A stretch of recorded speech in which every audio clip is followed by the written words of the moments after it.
Olá, seja muito bem-vindo para a nossa aula de como resolver problemas do seu negócio usando a criatividade. Eu sou Amanda Svarsa, consultora e mentora na Husky Management. Eu atuo há 17 anos em empresas, desenvolvendo equipes de alta performance e sou uma apaixonada pelos métodos, processos e pelas pessoas, obviamente. Eu gosto de despertar o potencial criativo das pessoas usando ferramentas clássicas da gestão. Seja muito bem-vindo para a nossa videoaula de hoje e lembre-se que você pode parar a qualquer momento e retroceder, caso a explicação esteja muito rápido. E, por favor, dê seu feedback comentando aí a nossa videoaula embaixo nos comentários aqui nesse canal. Bom, os nossos tópicos para a videoaula de hoje são: como resolver os problemas do seu negócio usando a criatividade? Você já se fez essa pergunta? Eu sou uma pessoa criativa? Quem é a pessoa mais criativa que você conhece? Quando você resolveu um problema de forma inusitada e lógica, aparentemente de maneira pouco provável? Pois bem, é a sua criatividade atuando. Qual que é a hora do dia que você tira para fazer nada? Nada. Já ouviu falar na expressão do ócio criativo? Pois é, faz todo sentido para você desenvolver a sua criatividade. Bom, para a gente falar de criatividade, a gente tem que se fazer algumas perguntas.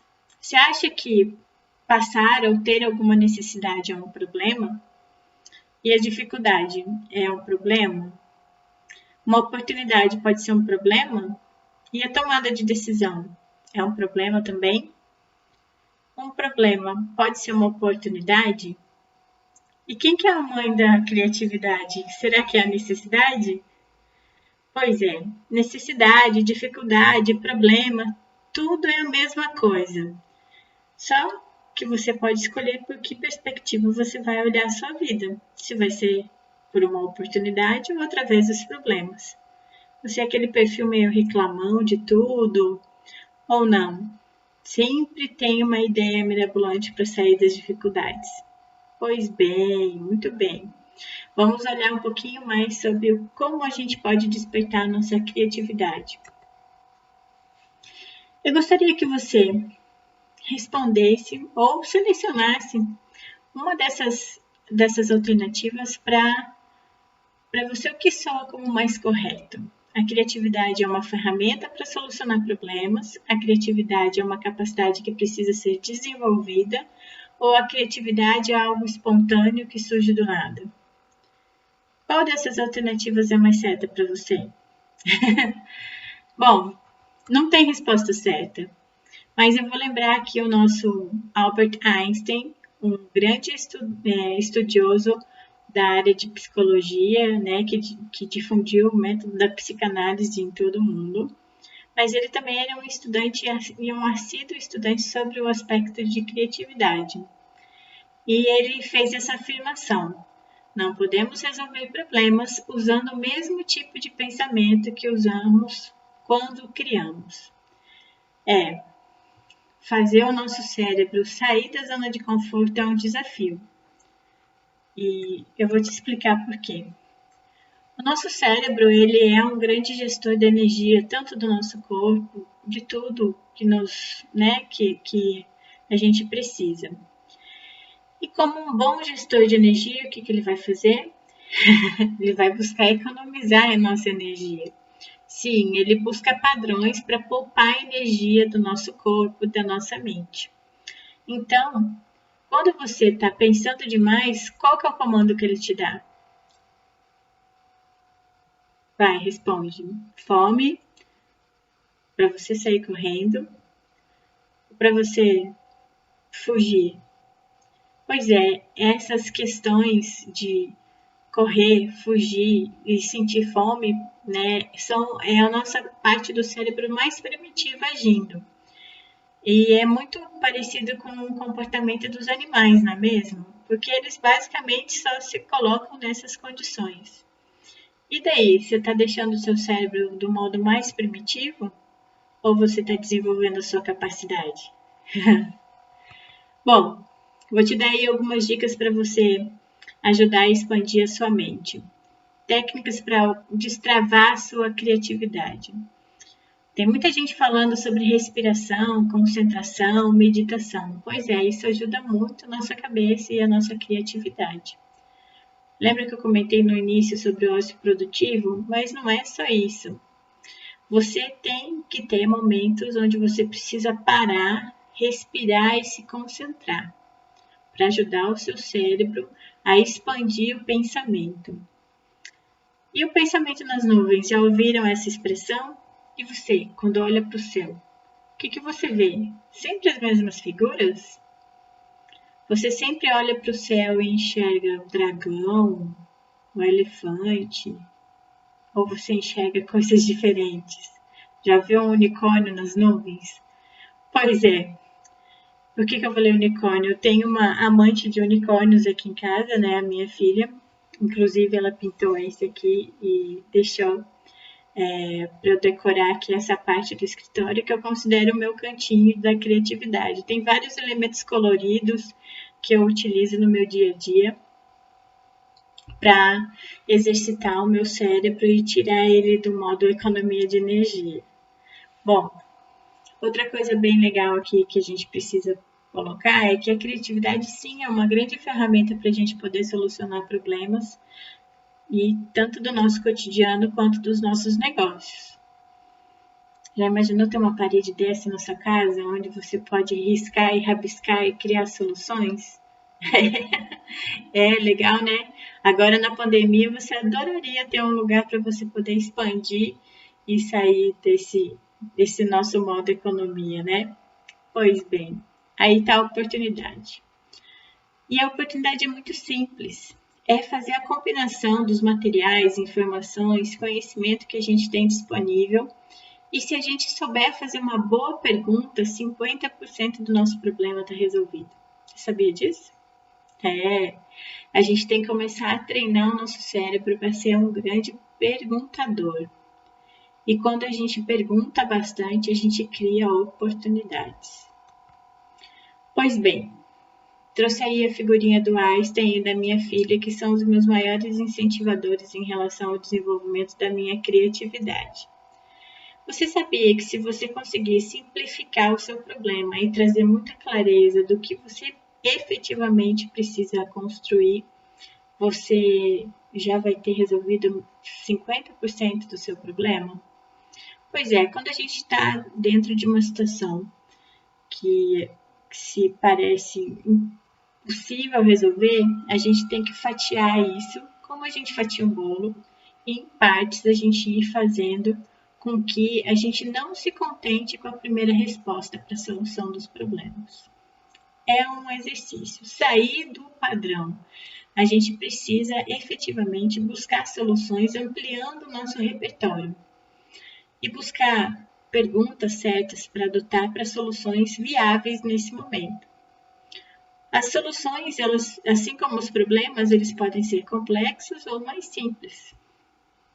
E daí, aqui eu estou trazendo uma listinha básica sobre problemas e soluções criativas, como a abertura da pasta de dente para poder vender mais, o elevador que causava claustrofobia e virou um elevador panorâmico, o trem-bala no Japão, que teve a sua base de desenvolvimento na natureza, que é uma fonte riquíssima sobre criatividade. Tantas coisas que a gente tem visto hoje sobre inteligência artificial, né, que já estamos indo para uma quinta revolução industrial, e onde a gente vai ter um desenvolvimento muito rápido da tecnologia, processos de entrega com drone, o uso das máscaras que se tornou uma necessidade dentro da pandemia, também transformou as impressoras 3D em tecnologia para produção em massa, né? E as soluções que a gente adota que são mais simples, que são coisas dentro do nosso cotidiano, como a gambiarra de um varal. Quem nunca fez uma gambiarra para pendurar uma roupa molhada para secar diferente e tal? O que a gente faz com as sobras de alimento, por exemplo, né? Os picadinhos que a gente acaba tendo para não deixar a comida sobrar de um dia para o outro. E agora, nessa época de racionamento de água, que tal a gente começar a guardar a água da máquina de lavar, por exemplo? Separar os materiais recicláveis para criar coisas novas com as crianças. Isso é o que eu mais tenho feito aqui, e a minha pequena adora. E de onde vêm os bloqueios da nossa criatividade? Bom, os bloqueios vêm da escola. Lembra que eu falei das nuvens, dos bichinhos? E quando você faz um desenho de uma árvore, você sempre coloca a terrinha embaixo? Pinta sempre da mesma cor? Pois é, a gente é colocado dentro de uma caixinha, né, dentro das instituições de ensino. Nossa metodologia de ensino é muito antiquada. E agora, com tudo que a gente está passando, a gente está vendo uma necessidade de reinvenção de todos os métodos, né? Então, tudo que a gente veio da escola, que ajuda a gente, que condiciona a gente a fazer gabarito para as provas, a decorar tabuada, a fazer provas de verdadeiro ou falso, múltipla escolha, são condicionantes que a gente vai colocando dentro do nosso cérebro.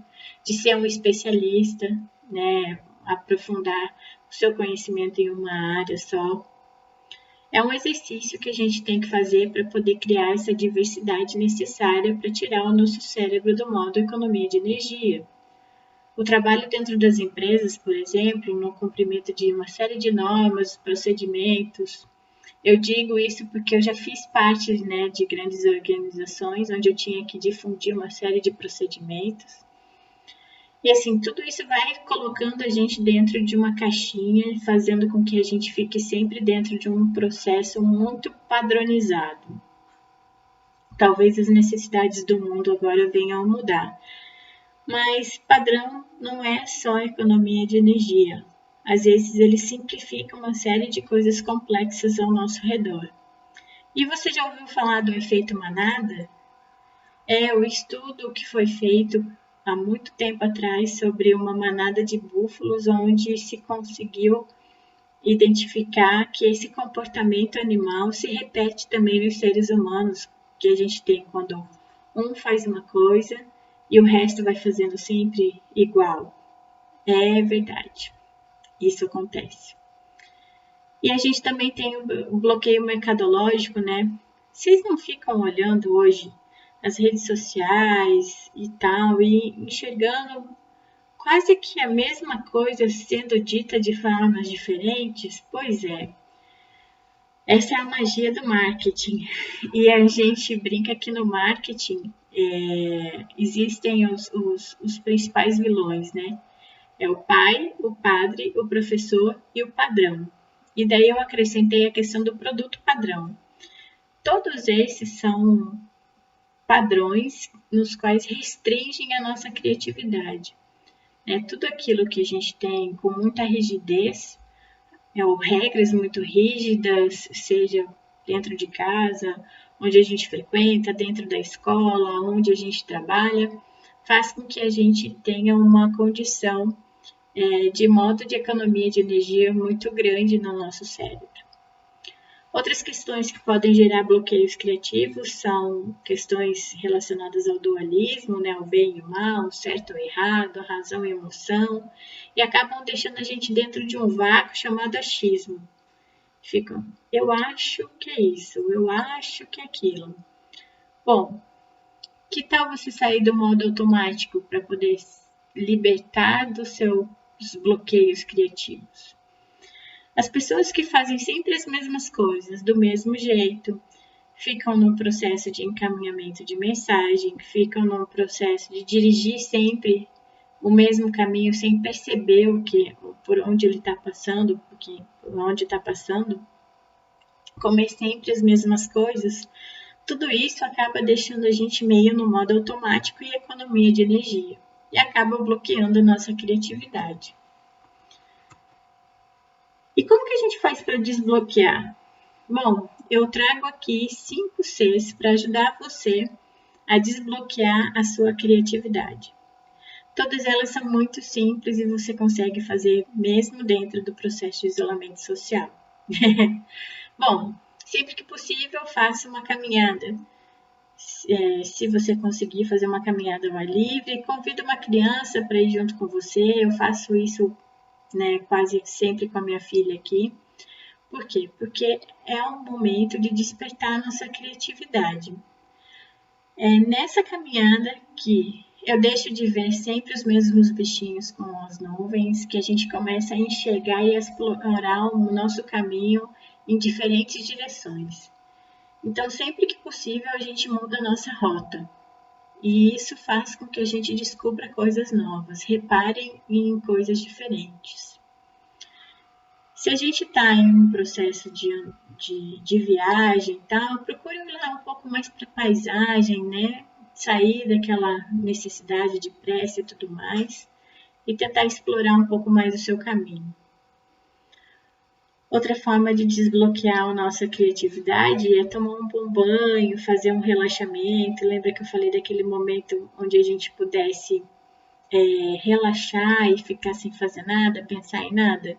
Mas geralmente no chuveiro vem um monte de ideias, né? E que tal você pegar um giz que você possa escrever ou uma caneta que possa você desenhar e colocar um pouco das suas ideias do chuveiro dentro, registrando elas, tirando do cérebro e colocando no azulejo, na porta do box, onde você consiga ver o quão criativo você pode ser no momento de relaxamento. E a cama. O antes de deitar, o antes de dormir ou ao acordar, se você é do tipo como eu, que acorda acelerado, né, com um monte de ideia na cabeça, já pensando que tem que fazer. Mas antes de dormir, eu preciso muito fazer e exercitar a meditação, para poder acalmar o meu cérebro e descansar efetivamente. Então é o momento em que eu coloco tudo que tiver de dispositivo eletrônico em modo off, né, sem barulho, sem notificações, para que eu possa efetivamente relaxar e deixar os problemas só para outro dia, para poder dormir tranquilo. Outra questão é o cheiro. Bom, o cheiro bom nos remete a várias fases da nossa vida, a infância, a pessoas e tudo mais, né? E dar um cheirinho no cangote do filho é uma delícia, não é? Aquele cabelinho com aquele cheirinho gostoso que quando sai do banho, né? Um cheirinho de um bebê, que são coisas tão gostosas e isso ajuda muito a gente a recuperar as nossas memórias emocionalmente positivas e a trazer a nossa criatividade de volta. Bom, e as combinações? As combinações são a melhor forma de desenvolver a sua criatividade. E esse é um processo que até os mais tradicionais podem adotar. Usando o quê? Usando o seu repertório. Fazendo aí uma busca dentro da sua cabeça em tudo aquilo que você aprendeu, que você viveu e fazendo combinações para poder solucionar problemas. Eu vou trazer para vocês uma metodologia que chama Design Thinking. Bom, essa metodologia é bem difundida no meio organizacional e ela preconiza o uso sistemático da criatividade para poder solucionar um problema ou uma necessidade que o cliente tenha. Essa metodologia, que nasceu lá no final dos anos 90, na escola de design, nasceu com o propósito de criar empatia com o cliente, porque eles descobriram que quanto mais próximo das necessidades e dos desejos do cliente, mais fator de sucesso existe no seu produto ou no seu serviço. E daí ele diz que nessas 4 etapas a gente consegue fazer com que o pensamento livre crie uma solução efetiva para uma necessidade. Então, o primeiro passo é perguntar o que eu preciso, o que o meu cliente precisa para o meu produto ou serviço, e depois ir trabalhando o porquê dessa necessidade. Assim, você vai definir o problema de maneira clara. Lembra que eu sempre falei para vocês durante esse treinamento, durante essa videoaula, que a gente precisa começar a se perguntar mais para poder definir melhor o problema? Pois é. Então, aqui quais são as informações que você tem para solucionar ou para formular um problema, né, deixando ele de forma muito clara. Depois, quais são as ideias e soluções que surgem que você pode fazer para solucionar um determinado problema, se elas são simples ou complexas. E depois você vai fazer a prototipagem, né, um projeto piloto, vai testar efetivamente essa solução com o seu cliente e vai perguntar como é que foi a experiência dele. A gente está recebendo um monte de insights sobre isso, né? Jornada do cliente, qual que é a expectativa e a experiência do cliente. Isso faz diferença no nosso negócio. Aqui eu vou trazer uma ferramenta que eu também uso. Os meus post-its já estão segregados aí em comece, pare e continue. Então, essa é uma ferramenta para que você consiga olhar para uma determinadas ações que você faz, e daí você classifica. Quando você olha para esse post-it ou para uma lista que você tenha, pare e pense. O que você pode fazer com essa ideia? Pode continuar, pode começar ou pode parar. Você pode usar uma simbologia também. Esse material que está aqui vai estar disponível para vocês poderem baixar em download e fazer a prática dessas ferramentas.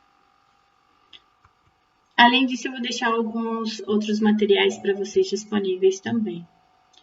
E o Design Sprint? Bom, essa é a metodologia mais recente em relação à criatividade, onde se propõe resolver um determinado problema, uma necessidade, em apenas uma semana. E o bacana dessa metodologia, existem pessoas aqui em Curitiba que são referência nela, eu estou até colocando alguns nomes aqui embaixo, para que vocês possam utilizar como referência essas pessoas nessa metodologia. Bom, ela diz que primeiramente a gente precisa mapear o caminho, né, que vai ser construído. E daí a gente tem que começar isso pelo fim. Pois é, começar pelo fim. Qual que é a solução que eu posso adotar para resolver determinado problema? E começar a se perguntar para os especialistas sobre o assunto e assim fazer a definição de um alvo.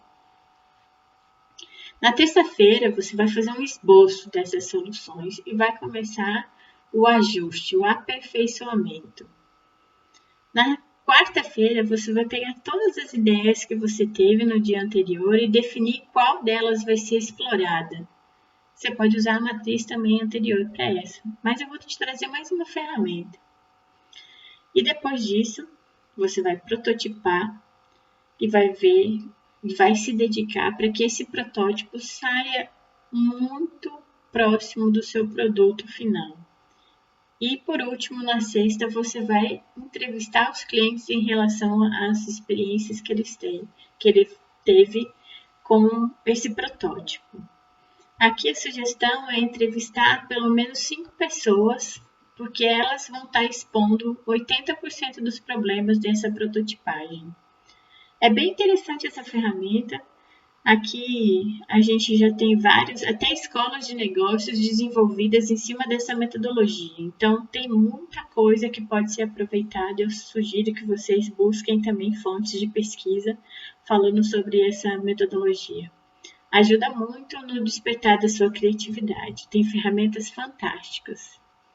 Eu trouxe uma aqui para ajudar você a pensar em tudo que você criou como uma lista de coisas criativas e fazer uma classificação do que é efetivamente relevante, que é a matriz do impacto e esforço. Nessa matriz, aqui você tem o eixo do impacto, que ele pode ser baixo ou médio, e aqui o eixo do esforço. Fazendo a combinação desses, nascem o quê? Os 4 quadrantes. Então, se você tem uma ação, uma lista de projeto, onde você tem baixo impacto e baixo esforço, você vai fazer rápido. Se você tem médio impacto e baixo esforço, é uma rápida resolução que você precisa tomar. Se você tem médio esforço e baixo impacto, você tem que descartar essa ideia ou essa ação. E se você tem médio impacto e médio esforço, você tem aqui a probabilidade de grandes projetos, ou seja, com alta complexidade. Outras ferramentas simples para você poder justificar ou melhorar o seu processo criativo são atividades que você com certeza consegue fazer, que eu sugiro que você faça de vez em quando, que é pintar, desenhar, ter um momento de descompressão da sua mente. Hoje, inclusive, eu fiz um momento desse. Eu gosto de fazer pintura junto com a minha filha e tal, usando tinta guache, ou às vezes até usando um lápis mesmo. Quando eu vou fazer alguma atividade com ela, ela me permite fazer uma pintura de um desenho dela. Isso é bem legal. Outra forma de despertar a sua criatividade é escutar músicas não habituais, dar uma variada no seu repertório, conhecer outros artistas, outros estilos de música. Sair do modo economia de energia. Música clássica também é uma coisa que dá uma certa tranquilidade para o nosso cérebro. Outra que pode ajudar também é assistir desenho animado e fazer com que você quebre a sua rotina de vez em quando. Por que o desenho animado? Porque são coisas simples, né? E a criatividade, por que as crianças são consideradas tão criativas? Porque é na ingenuidade que mora a criatividade. É verdade. Quanto mais ingênuos nós somos, mais criativos nós somos. A gente vai meio que perdendo isso com o tempo, né? Mas tem como resgatar. Uma dica de leitura super legal, que são 12 atividades para despertar sua criatividade, é esse O Caminho do Artista, um livro clássico sobre criatividade da Julia Cameron. Muito legal essa literatura. E aqui, não se esqueça dos 4 compromissos com a humanidade, né, de ser impecável com a sua palavra, de não levar nada para o lado pessoal, estar sempre fazendo o seu melhor e não fazer suposições, buscar clareza. Bom, chegamos ao fim dessa videoaula e eu espero que você tenha gostado. Deixe um comentário e me siga nas redes sociais. É um prazer fazer parte desse projeto e até a próxima.